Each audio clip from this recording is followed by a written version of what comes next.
Hello everyone, in this video I'll be showing you a Hex Bardlock build guide in Baldur's Gate 3. This is on patch 8 with the Hexblade Warlock and the Bard. This is going to be very powerful and I'll be showing you how to do this.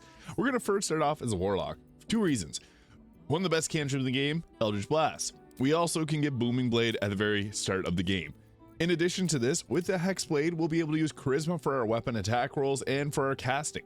We can go all in on our Charisma at this point. So I also like to get the shield spell because this gives us a defensive option when we add in the Bard. And for the other spell that we can go with, Hellish Rebuke can be a decent choice early game to do a little extra fire damage if there's a target that's close to being finished off. But Wrathful Smite is also kind of nice, although it does use up your bonus action, so you gotta be mindful of that.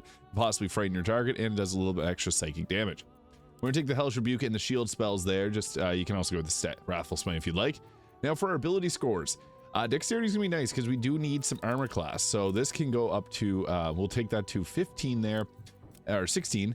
We'll have 14 constitution. Now there's two ways we can go about doing this. If you use the hag's hair, put your charisma to 17 and use your hag's hair on that. However, if not, we'll be spreading our stats out: 16 dexterity, 14 constitution, 10 intelligence and wisdom, and 16 charisma. So that's gonna be how we're starting off. It's nice to be able to get your weapon attack rolls, use charisma right at the start of the game. So at this next level, we could go to a second level, or we can add in the Bard, who just has a very strong amount of damage they can deal.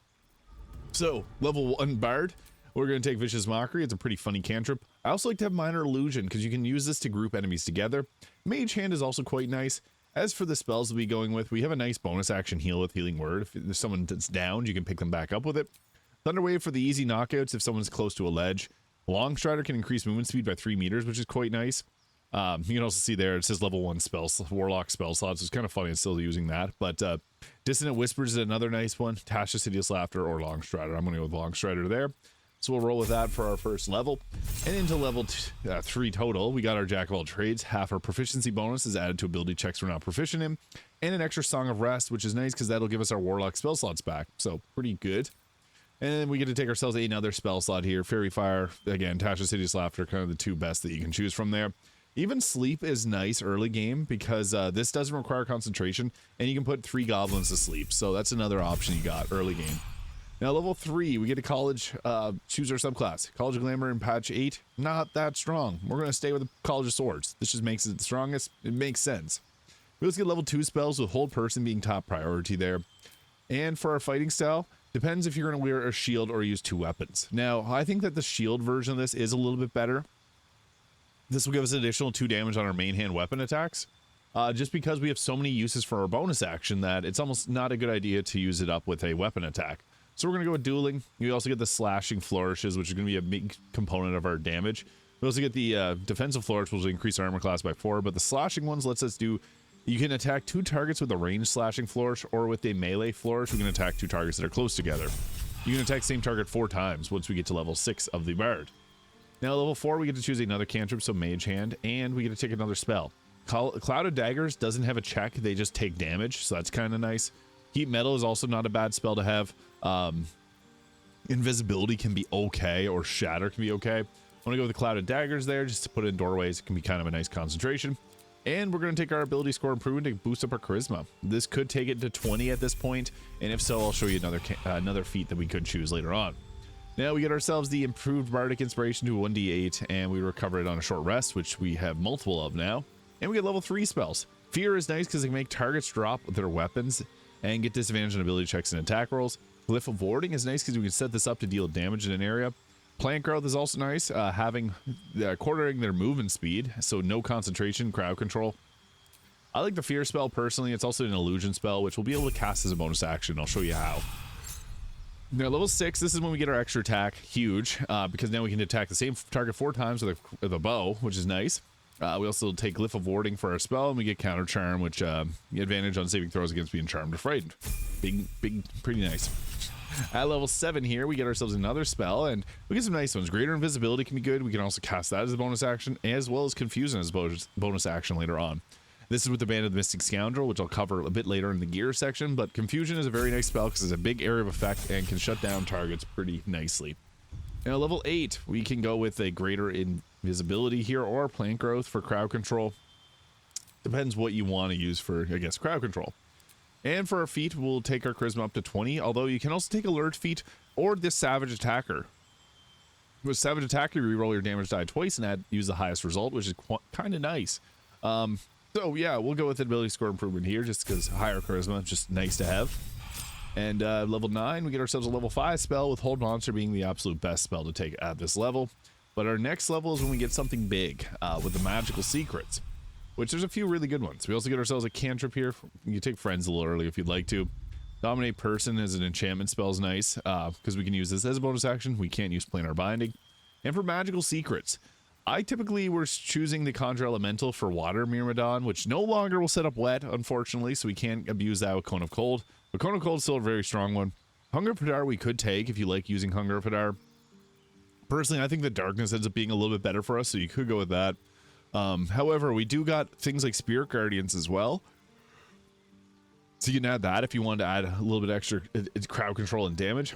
The two best are probably your Banishing Smite and your Cone of Cold, but if there's something previously that you like to take, like Counterspell can be nice to have, Lightning Bolt can be nice to have, Haste is nice to have, even Misty Step is okay. Darkness is fun, but if you play as a drow, you get a free Darkness.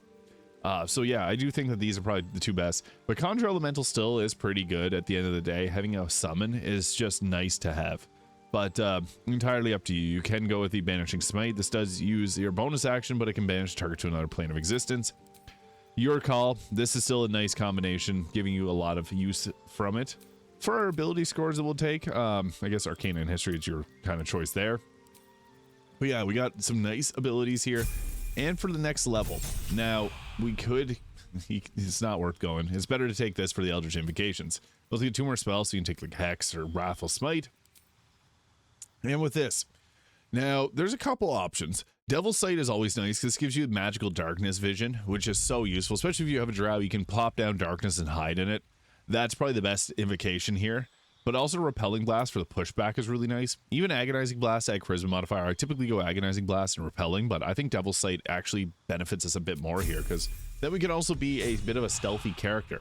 So I guess I'll show off the gear, and then I'll show combat. For gear, I think it's good best to go with the Birthright Hat for the +2 to Charisma, which will give us even better spellcasting and weapon attack rolls. Cloak of Protection for better armor class. The Armor of Agility, we can get ourselves a 26 agility or armor class here, which is actually really nice, making us very tanky. This is using with a shield like Viconia's Walking Fortress, although you can use whatever really shield you got in the game. You don't even have to use that. You could go with the 2 weapon, but I do prefer the shield just for better survivability. Helldust Gloves will give us better spellcasting and fire damage on our attacks, which is always a nice thing. Although early game, you could go with something like, if you got the Gloves of Dexterity can work pretty well here. In addition, we got the Armor of Agility, Cloak Protection, the Birthright Hat, and Evasive Shoes. So that works well, but if you want different gloves, again, Gloves of Dexterity or even Gemini Gloves can work pretty decently. And we also got ourselves the Amulet of Greater Health, the Band of the Mystic Scoundrel, and Ring of Protection. This one being a massive one. It's in Act 3, but whenever we do this, we can cast our enchantment spells as a bonus action. So this means we can drop we can even do a bonus action Vicious Mockery, but the big thing being like Dissonant Whisper, or I guess Hold Person. You could even have taken the command spell, but Confusion is also quite nice. I want Fowler Lou for the weapon here. This is a nice weapon that can do the singing song early game. It's probably the best choice. Although as we get to later levels, you could go with something a little bit more damaging, like the Justiciar Scimitar. The Infernal Rapier will give you better spell casting and also give you a Cambion summon, which is really nice, although this already basically has your spell casting built into it. Knife of the Undermountain King is also kind of nice for better critical hit chance. And as I mentioned, yeah, Fowler Lou is just one of the best options. If you go with an evil playthrough, you can go with Sharp Spear of the Evening. That's always a nice weapon, just because the darkness, the ability to see in darkness is always nice. So you could have someone else in your party using that. Sword of Life Stealing can be good for the additional health points if you get critical hits off. But Fowler Louv's really a really nice weapon to take early game. I also just like the Infernal Rapier for the extra summon that you get. If you don't want to use a shield, you can take the Duelist Prerogative and then use the Bracers of Defense to give yourself a +2 armor class. So if you don't want to take the Helldust Gloves, so it's entirely up to you. Rhapsody is also a nice weapon to take because this will give you a better spell or a better attack, damage, and spell save DC for upwards of a +3. So yeah, you got a lot of great options here, but we can also go ahead and take the Staff of Spell Power because this gives us a free cast, which then we can use to give ourselves a free cast of our Conjure Elemental, which we don't actually get the Water Myrmidon here, but we still get the Water Elemental, which its main attacks set up vulnerability to cold damage. So this is kind of nice because then we can use our Cone of Cold and get maximum damage on a target. Also, you can do a glitch to make free flame blades, which are going to be the best damage option, although it's not very practical to use that. It's still kind of nice to have. We also got, again, the just Infernal Rapier is probably my favorite weapon to use here, but we're going to roll with the Rhapsody Blade here. So a good way to start up combat is if you got any way to apply darkness like scrolls or even like the Arrow of Darkness. This can give you a reliable area to camp out in because we have the ability to see in darkness where everyone else does not. So you can use these Arrows of Darkness to create some nice crowd control spots. I'm just using another character here to set that up. And then we can go ahead and hide out in them. What's nice about that is then we get ourselves advantage. We can apply the Hexblade's Curse using a bonus action, but I think that the best way to go about doing this is just to get in their face and attack. So we can go with like our flourishes here. We do have piercing damage, so it also benefits from having the ballast armor if you wanted to double your damage. So that could also be nice. And yeah, we also got confusion as a spell here that we can cast, but I want to show you something cool. We're going to go in with our, we'll go in, I guess we can just use a slashing flourish on a ranged attack and hopefully take out this target here because you can attack him twice with it. So bonk, took him out perfectly. And then we'll go in for our extra attack here against this target. So we can just go with just a normal weapon attack here. That should hopefully do a good chunk of damage. That's fine. We got a quickening incantation. That's not taking them out. This should finally do it. Sealed the deal there. We got him taken out. Now we got our bonus action abilities. So we can drop our confusion here on a very large group of enemies. So we'll drop this here. There's no way I can get a third person in there. That's fine. We'll just go with this and hope that we get this spellcaster in particular. Good. We got them confused. And now this is what we got to do is just sit back and enjoy the madness. So with confused enemies, they're going to start attacking their own team, which is nice. And with the darkness, you can see there, it makes enemies not attack because they can't see past this darkness. So what's nice about that is they'll do throwing attacks. Oh, they attack them and I attack them with the Sonic Backlash. So that's perfect. That's what confusion does. It's really, really effective. And we got our Water Myrmidon here, which we can use to go in and do our slam here, which will apply a vulnerability to cold damage. So bonk, miss, of course. And you can see there, they're throwing weapons at each other, which is awesome. So just let them pick each other apart. So we have them right where we want them, which is nice. We can use our slashing melee flourish to be able to hit 2 targets in a row. We're immune to blindness, so this is perfect. And yeah, unfortunately our Myrmidon or our elemental's in the way there, but you still can apply that attack. Now the slashing flourishes, they use your bardic inspiration, so you can't use them too much. But you can see there, got a nice double KO in. Unfortunately, I'm slowed, so that doesn't work out too well.